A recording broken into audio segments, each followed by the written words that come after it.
Of course, happy to do so. And thank you guys for allowing us to join and present the 2020 brand and product updates to you guys. I'm Zach Kadlitz, work for H&K supporting brand and corporate comms. And as you just mentioned, Justin Pagdalunan's on, and he supports the product comms. So without further ado, take you guys through, and can everyone see the screen okay? Yes. Okay. We want to walk you through what's been going on this year. We've had to certainly shift plans in a year that we're expecting a lot of different stuff to happen.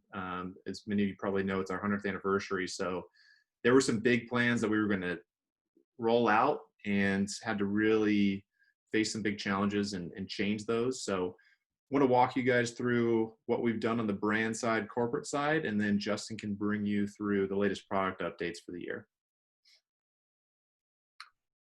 So on the brand side, we are in the 100th anniversary, still trying to pay homage to the history of the brand, celebrate everything that the brand has done and where it is today, and even what it wants to be known for as its future, which kind of leads into how we had to spin our overall celebration this year into a program called Essential Car Care, which will take you guys through, and you guys may already be familiar with it.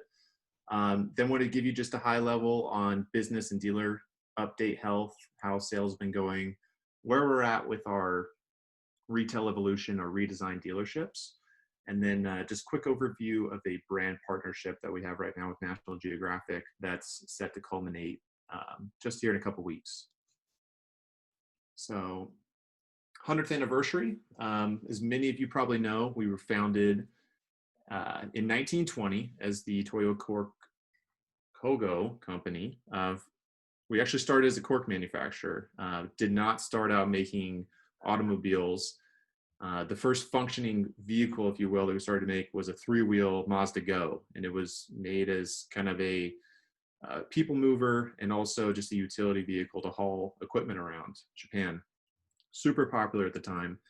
And then around that same time in the early 30s, when that 3-wheeler came out, we sort of adopted the new name of Mazda. It wasn't for several decades later until 1963 that we rolled out the R360 Coupe, which, if you guys are seeing down here in this second photo, is the bottom vehicle, which our all-new MX-5 100th anniversary special edition is kind of pulls a few of those elements, design elements, in some of, the roof line, a few different badging pieces on there, and to pay homage to that vehicle.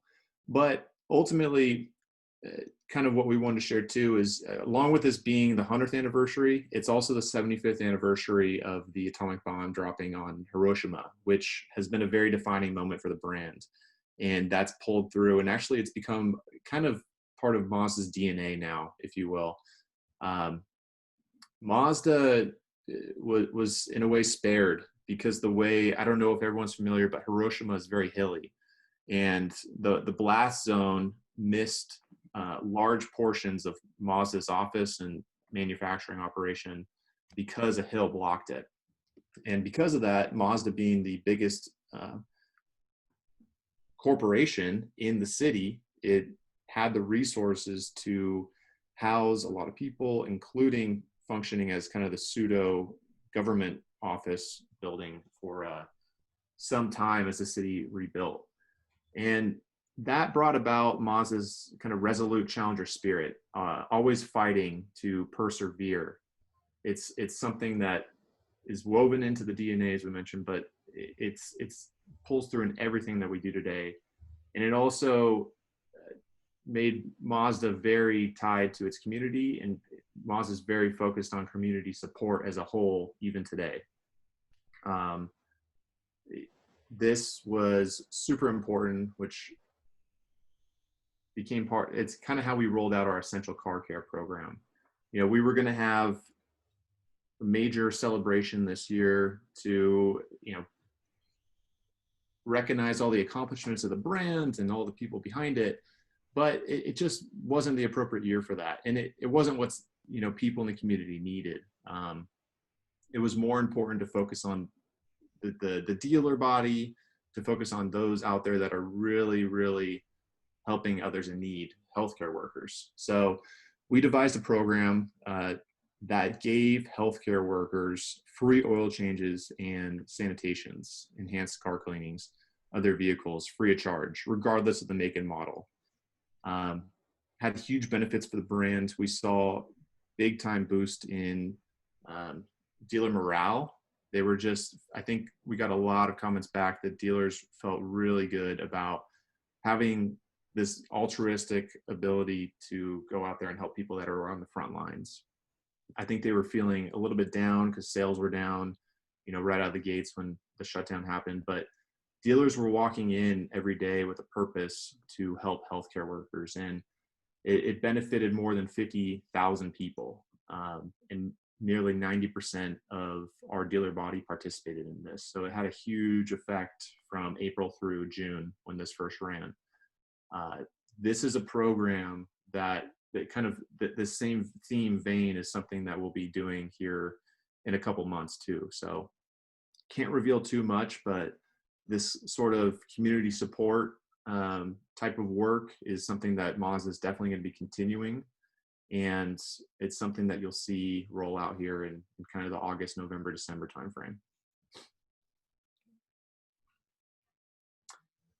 On the business front, as everybody experienced in the industry, sales were down at the get-go, but Mazda actually had decent momentum and sales uptick through the spring once kind of things balanced out again. May was flat, but in terms of industry performance, that was actually fairly strong when we saw many, that were in the red double digits. And even in June, we achieved our best sales record for the month with CX-9 increasing almost 50% and the MX-5 sales up about 25%. I think it was its second best month of all time. Pretty exceptional numbers in a time when the rest of the industry was down. And even in July, we saw an increase. Although 3.4%, it still was really strong given the conditions. And again, the CX-9 was through the roof. And most recently, this last month, we just rolled out August sales yesterday, September 1. They were down a little bit, but again, if you're looking at the industry performance, it wasn't bad. It was on the higher end of the spectrum there. This is kind of attributed to a good mix of inventory. We also have our retail evolution, which that's kind of saturating the market now. It's a new design for our dealerships that pulls through what we want the brand to represent. It's a cleaner, more refined look. It kind of focuses more on the customer.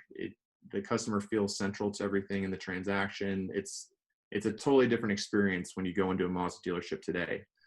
140 of our dealerships across the country have gone through this transformation to the retail evolution, this upgraded experience. And we're on track to have about 300 of those by mid-2020. So, the mix of retail evolution, the mix of the right products, even the mix of our messaging as a whole, kind of on the advertising front, resonating and penetrating our target audiences is really pulling through. And as Justin's going to show you, we've certainly leveled up all of our products, adding new technologies, just an overall refined package that I think is just pulling through more consistently for the brand, which is really what's helping drive these stronger sales. And then wanted to share with you guys about our National Geographic partnership. This was actually launched last year in 2019. First of its kind competition series where we're seeking storytellers. Both brands really seek to inspire people. I think you see that a lot in Mazda's marketing, even in a lot of what we talk about with our press materials is there's a feeling you get when you drive a Mazda. And there's also a kind of visceral feeling that you have when you see an extremely compelling image. So that's why we partner with Nat Geo, is to find kind of the next generation of storytellers. David Gunfelder, who you see in this photo up top, is a renowned National Geographic photographer.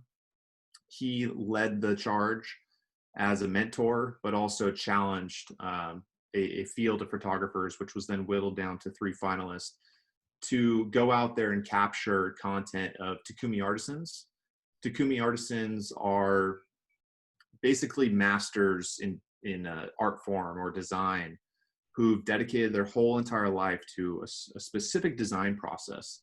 And Mazda is well known for having these Takumi masters back at its headquarters in Hiroshima.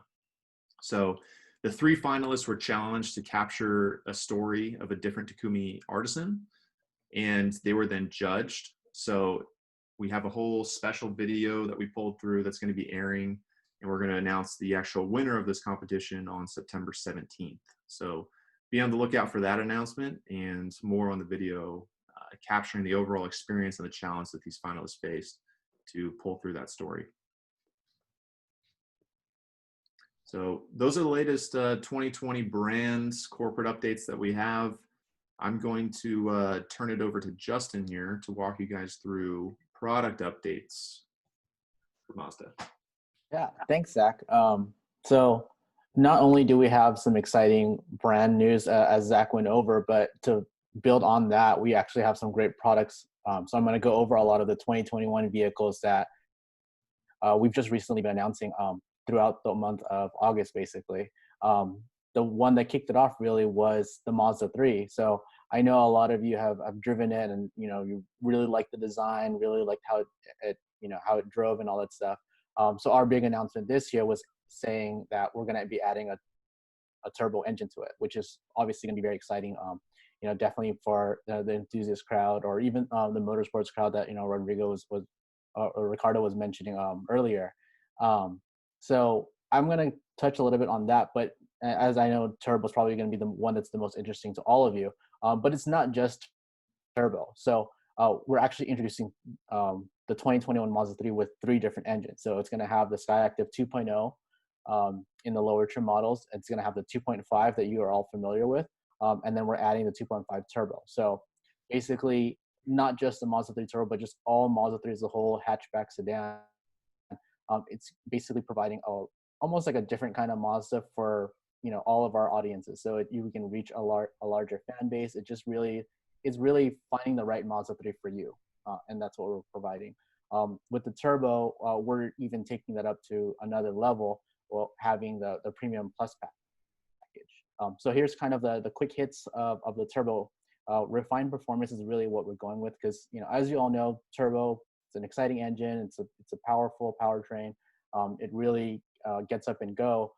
But it's not just about the go factor. It's about how it's all packaged together with an all-wheel drive. It's that power and refined feeling, that that connected feeling to the car that you would experience with any other Mazda, just elevated to the next level. So I think some of the examples are, without calling out any other vehicles, but like sometimes you get a car that's really powerful, but it could be lacking in the craftsmanship. It could be lacking in the NVH. Our goal is really to kind of look at everything and basically make this a really well-rounded vehicle in all aspects. So I know I touched on the craftsmanship and design, which this is the new body style for the Mazda 3. This is the 4th generation. On top of that, for the turbo, we've added things like, so you can see in the photos here, the black wheels, the black aero kit, which is available. So the turbo comes with the front lip and the black mirrors and the rear hatch spoiler. And then if you want to finish the whole look, you can get the aero kit, which adds the side skirts and the rear diffuser. So all of that to kind of help enhance the feeling of the turbo engine while still keeping true to the body lines, the styling, just that refined overall look. Then we're getting 3 new features. It's basically, these are our first for the brand. So it's traffic jam assist, smart city brake support reverse, and rear cross traffic braking. So traffic jam assist, if you guys are all familiar with Mazda's radar cruise control, the adaptive cruise control, that you can basically set it. It uses radar to kind of guide your car, like to slow down and speed up. What traffic jam assist will kind of, what it'll do is it'll enhance that by adding some subtle steering inputs. So, as it senses the lanes and things like that, it'll help steer the car a little bit. Keep in mind that this is not going to take over steering, because our goal is still for the driver to be in control. It's safest if you guys are in control. These features are just here as a convenience to help, in case of emergency and things like that, just to make the experience much better without taking over, because we don't want the machine to take over. We want the people to drive it, to really enjoy. Smart City Brake Support Reverse. So that's basically like our Smart City Brake Support, which is our automatic braking, but in reverse. So whenever you're backing up, if it senses something, it'll brake automatically. And which is also the rear cross traffic braking. So as it senses things, it'll brake as you're backing up. So that's turbo. Before I jump into the next one, if you guys have any questions, I could totally answer some right now. Does the turbo make things costlier? I mean, yes, the price goes up. So basically, when you look at it, as I mentioned, the 2.0 liter engine is going to be your base one. Then in the middle trims, it's going to be the 2.5. This 2.5 turbo engine is basically going on top of that. So what you're basically getting is, if you look at whatever the trim levels for Mazda, it was like 3, then you add the 2.5, and then it adds 2 more basically for the turbo. So the prices go up, but it's not just only turbo. You're packaging with a lot more things. So the whole experience is elevating up. We do have the pricing and full specs on Inside Mazda. So if you guys don't already have that, we can send that over. Please, thank you. Yeah. Hey, Jaime, are you saying something? I can't hear you.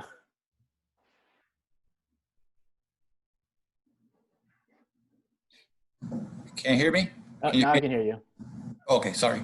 Oh, you're good. This vehicle, how are you guys? Good to see you. In terms of the suspension for this vehicle, other than adapting it or adjusting it for the change on weight, have you tuned it up in a different way, or different shocks or anything different to give him a little bit more sport feeling? Not significantly, and it's not saying that it's not a sports feeling. I think what the way we perceive it is, when we built this vehicle, where we designed and developed it, it was already sports tuned.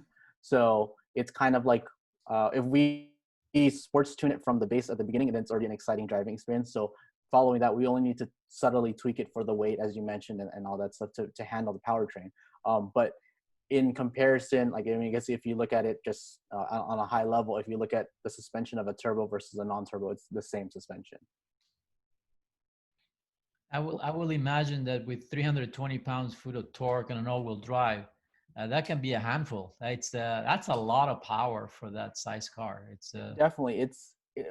Basically with that, as well as with the all-wheel drive, you're looking at more of that instant power, which is, what Mazda is kind of known for, having this engine in also our 6 vehicles. It's like right when you push the gas pedal, you feel it instantly. It basically has the most natural feeling. It's basically the vehicle will do exactly what the driver wants to do, and which is our ultimate goal. So this is our big exciting vehicle for this year, but we still have more coming. So on the next slide, I'll talk a little bit about our Carbon Edition. So Carbon Edition is basically a special model or trim level, however you want to look at it, that's going to be applied for the CX-9, the CX-5, and the Mazda 6. So what this does is basically, it doesn't replace any of the current trim levels that you're familiar with. It adds onto it. The key thing here is that this polymetal gray, as well as the black, like the black mirrors, the black wheels, and in some cases, like the CX-9 has a black grille. The Mazda 6 has a black spoiler, or rear lip spoiler. So those enhancements or design features are exclusive just for the Carbon Edition. You won't be able to find it. I mean, obviously, polymetal is available in the Mazda 3 or the CX-30, but for these car lines specifically, this is the only configuration you can get it. On the interior, they get red leather, which is also like a nice bold feature. Our goal here, as well as, because I believe these vehicles are going to be available in Japan as well as in Canada and in other markets, is really to kind of help stand out further. Like these are kind of our staple vehicles, but we want them to still represent individuality in the owners and kind of have like that bold, like passionate feeling, and just doing that through the styling, while packaged with some of like the good features that they come with. So I've kind of laid out the pricing that they start at here. I think so. CX-9 is available in front wheel and all-wheel drive, as well as CX-5. CX-5 is available in turbo and non-turbo. Mazda 6 is only in turbo and only front wheel drive.